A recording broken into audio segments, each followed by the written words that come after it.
Hey, what's up guys? This is Desm 101. Thanks for tuning in.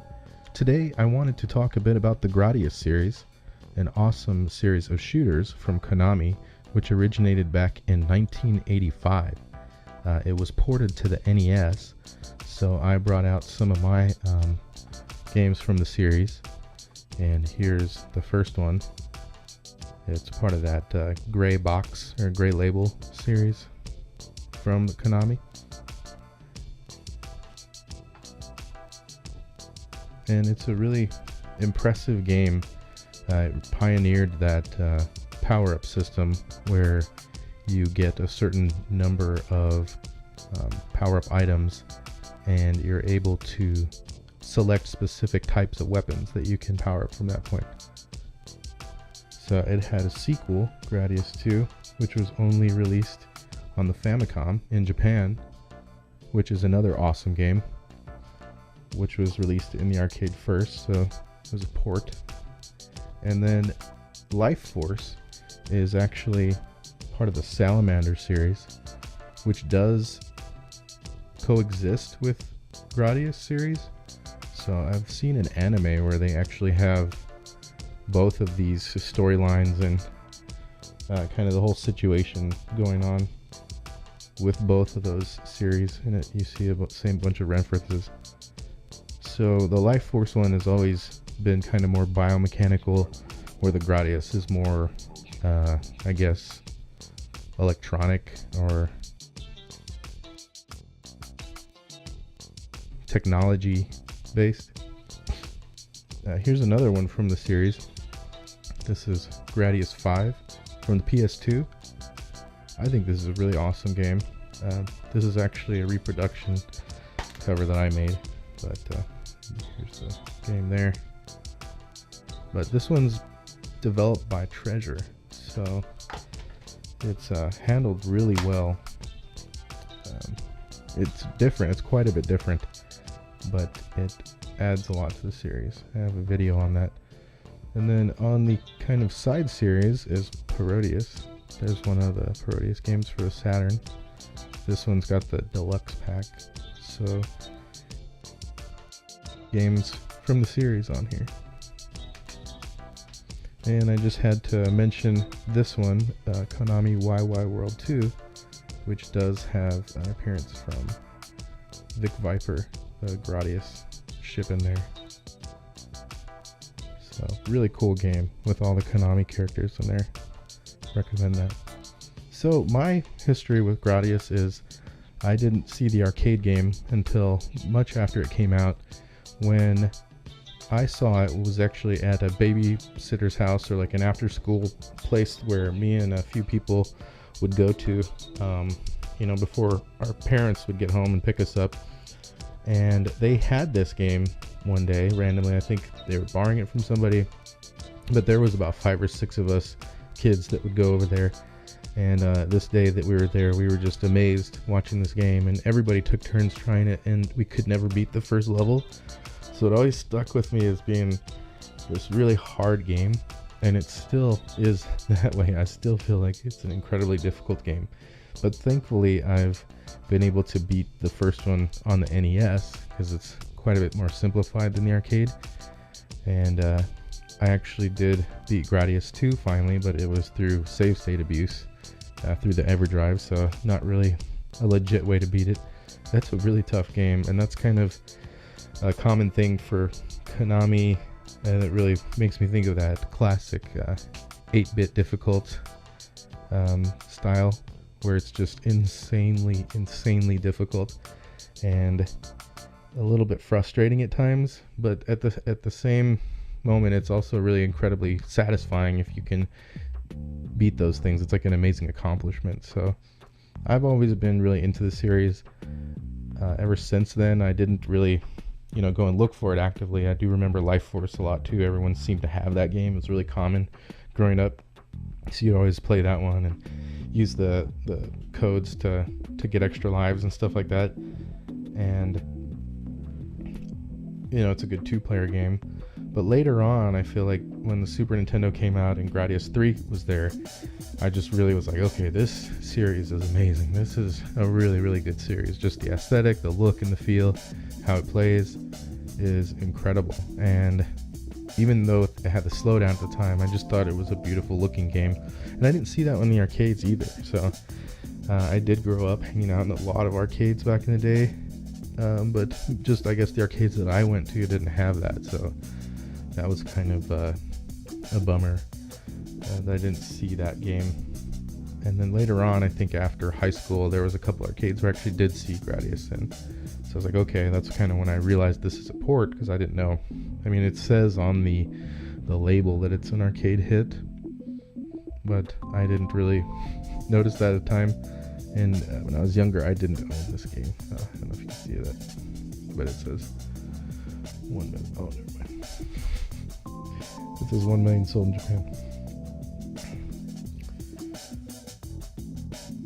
After learning more about the game, I realized there was so many different games and spin-offs from the series, and obviously it was very beloved by Konami and fans alike through its long history. So, researching it more, I actually came across this book by Hardcore Gaming 101. It's called Unofficial Guide to Konami Shooters. Really awesome book by Hardcore Gaming 101. I highly recommend it. So it's just got tons of information, and other games or other books by Hardcore Gaming 101 are excellent. But there's a lot of great information in here. And so it was actually in this book that I found out about these games that I want to talk about today, which are kind of like lost games in a lot of ways, because I don't ever hear about them, and I didn't really know about them until I read this book. There's some pages from the book. Really great screenshots and has a lot of good descriptions. Anyway, there was another Gradius 2 that isn't the Roman numeral 2, so that's an important part of this, is that the Roman numeral 2 is its own, this is like the arcade Gradius 2. But there is another one that's like number 2, like the alphanumeric character 2. And that's actually a different game. So that's what I wanted to talk about today. It was originally released on MSX computer. So that's a Japanese computer, which was an 8-bit system, but it didn't have the full scrolling capabilities of something like the NES, so it has choppy scrolling. And there's even an exclusive sequel that came out only on the MSX called Gopher no Yabo Episode 2, which is also titled Nemesis 3.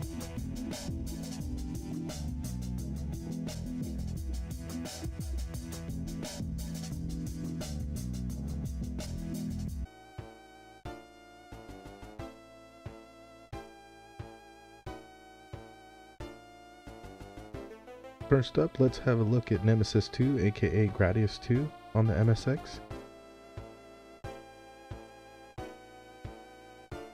At first, it looks like another one of your standard Gradius shooters, and it plays pretty similar, with the difficulty very high, and really intricate designs and detailed levels. As you can see, the MSX does have that kind of choppy scrolling that I was mentioning before. It appears that Konami had a very big portfolio of games released for the MSX, so they were big supporters of it as a platform, releasing a large variety of games and really taking advantage of the hardware.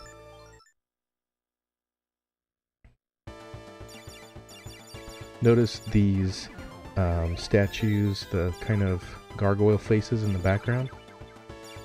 That's a key design that's seen here in this game that's not in any of the other versions. It's a design that I'm really fond of, and you don't really see it anywhere. There's another level that's a boneyard that I've heard about, but haven't made it there yet.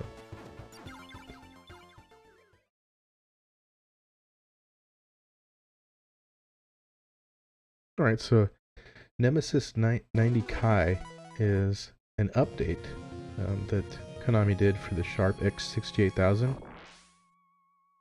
And this is an impressive system and game.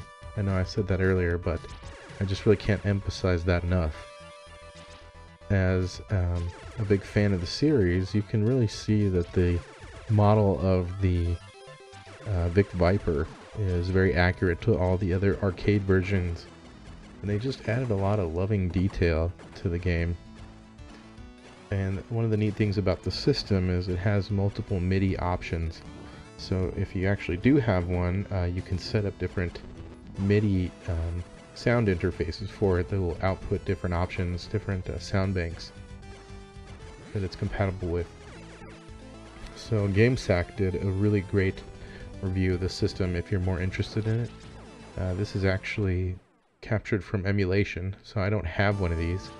And it's a pretty difficult console to obtain as far as cost and kind of rarity. I mean, I guess it's not really rare, it's just it was originally a very expensive console, and so it is one of those ones that retained its value, I guess you could say.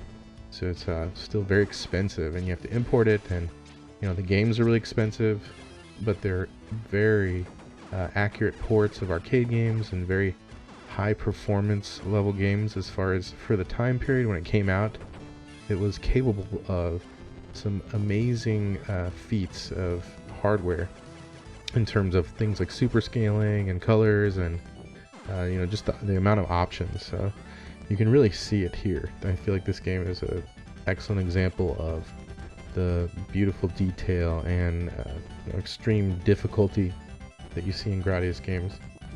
And they love just kind of shooting you from every angle and cramming you in these tiny little areas. Same with this boss, he'll kind of like rush you, come straight at you, and then flood the screen with bullets.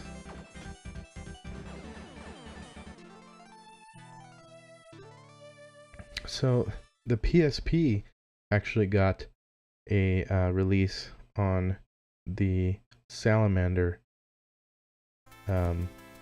portable. And this game features the original Salamander, and it also features Salamander 3 and Life Force, as well as this game and X6. I think that's how you pronounce it, but it's another obscure Konami shooter that has ties to the Gradius and Salamander series, but is kind of its own thing that's similar, but takes cues from this series. But anyway, this version of Gradius 2, aka Nemesis 2, is kind of like a remixed version of the MSX port, where it's got improved scrolling. There is some updated graphics, not everything. They're really trying to stay true to the 8-bit look as far as your Vic Viper and the enemies. They really kind of, and even the screen ratio, you can see that it retains that original MSX shrunk down kind of screen ratio. And you can actually set this to run at higher or more expanded screen resolutions on this PSP game, but it doesn't really look that good once you've stretched it. It's similar to if you've played any of the other ports of Gradius, like on the Saturn or the other Gradius collection on the PSP.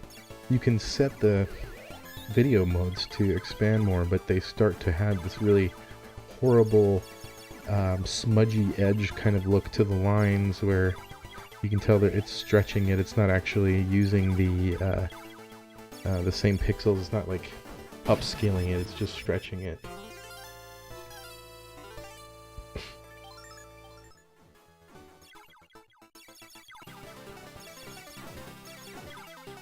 So again, you can see that this is another beautifully detailed version of the game that still has some of the original look of the MSX version in the enemies, especially in some of the bullets, but the backgrounds and the gameplay just has this really, you know, contemporary or more updated, you know, standard arcade kind of feel. And again, the difficulty is just ridiculous. So that's another key thing, is most of these versions don't really have difficulty settings for this game, so you're really gonna have to challenge yourself if you're like me and you're not great. You know, I'm definitely not great at shooters. I'm a huge fan of shooters and shoot 'em ups, but I am just not the best. So I really have to sit there and practice and crank out a bit of time. I don't have a lot of time, you know, I'm busy. I've got my own job and everything. So when I do sit down to game, it's usually briefly. I don't have a lot of time to just sit there for hours and just dedicate to practicing. Anyway, here's the Nemesis 94. So this one isn't actually a Konami game, it's a fan game, but it was a Sharp X68000 update to this game, which was again kind of like a remix version, so it's more similar to that PSP port, where it has some backgrounds and details that look very updated as far as the previous Nemesis 90 Kai, but other elements like some of the backgrounds and your shield, if you look at the shield, it looks like the old shield from the MSX version. So as far as the different ports of this game, this is probably my favorite between the PSP, the original MSX, and even Nemesis 90 Kai.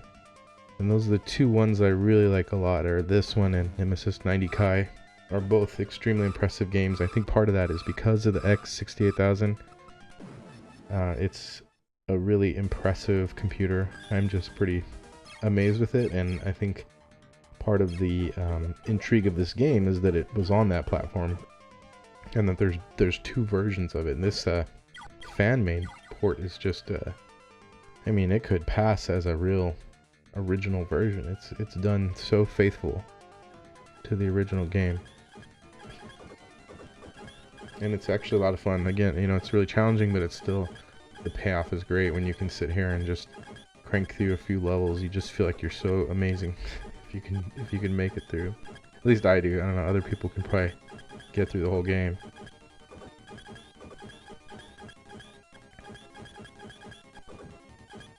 But if you haven't tried emulating the X68000, I would recommend it.